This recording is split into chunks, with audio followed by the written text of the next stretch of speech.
Hi, Carl here for ProAV, and today we're going to take a closer look at the electronic variable ND filter found inside some of Sony's latest cameras like the FS5 Mark II, FS7 Mark II, Z280, Z190 and more. This is one of the biggest things which attracts customers to these cameras, so we thought it would be useful to break it down and explore it in a bit more depth, explain how it's used and why it is just so incredibly useful. It essentially gives you fine control over your exposure when you're working in bright conditions, and it is a game changer when filming outside in direct sunlight. Now, normally of course, to control our exposure in video, we use a mixture of iris, gain or ISO, and ND filters. And none of these methods are perfect. Changing each one of them has its own drawbacks. Changing the iris changes the depth of field. So if we're using it to control our exposure, we're going to lose creative control over that depth of field. Plus, if you use too high an aperture, diffraction occurs, which severely lowers the sharpness of your lens and introduces other problems as well.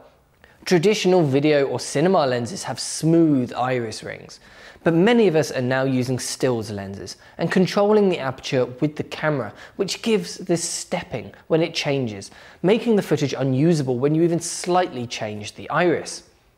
Raising the ISO or gain is a very common way of changing exposure, especially in low light situations. But it introduces noise, and of course it doesn't help you at all when you're in bright light situations like being outside during the day. ND filters or neutral density filters are by far the best way to control exposure when it's bright. Most in-camera ND filters are a spinning wheel of optical glass filters of different strengths. Now this works well, but it means you have big jumps in the strength of the ND, so you then have to use your iris for fine control. Variable NDs are much more convenient. The most common kind is a polarizing ND filter which fits on the front of your lens. This is actually two polarizing filters which, when you twist them, will let more or less light through to the lens. This again works very well, but it isn't perfect as they can introduce color shifts and other unwanted side effects.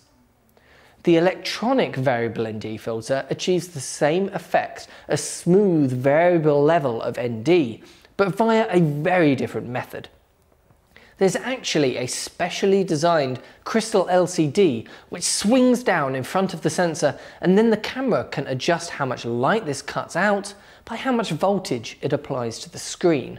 The result is fine control over your ND from a 1/4 to 1/28th, with no color shift at all or any negative effects on your picture whatsoever. The screen can't go completely clear though, so as you engage that ND, you'll see the filter swing into place with the minimal quarter ND applied. Then there are several ways you can control that ND. You can control it manually with a wheel on the camera. You can set it to act like traditional in-camera ND filters with 3 preset levels, and then you can of course set what those presets are in the menus. Or you can turn on auto ND, and then the camera will adjust the ND to keep your exposure constant. This is great for working in changing light conditions and adjusts so smoothly that you can actually use it within a shot to transition from inside to outside, for example, keeping your depth of field the same as you do so. Another interesting use for this auto ND is to keep your exposure constant as you use your iris to change your depth of field, allowing for some very interesting results. And this is a completely new technique which can be used in all kinds of interesting ways. The biggest impact this has though is giving us complete creative control over our aperture when we're working outside in bright sunshine. You see, with preset levels of ND, you often have to compromise, going from f2.8 to f4.5, for example, to get the right exposure. With the electronic variable ND, you can choose exactly the right aperture for each shot depending on the amount of depth of field you want, and then you use your ND to fine-tune your exposure and get it perfect every time. It's one of the most useful new features to come to professional video cameras in a long time, and it's one of our favorite features of Sony cameras. If you have any questions at all, please do leave a comment down below and we'll do our best to get back to you. Thank you so much for watching. I hope that was useful, and I'll of course see you in the next one.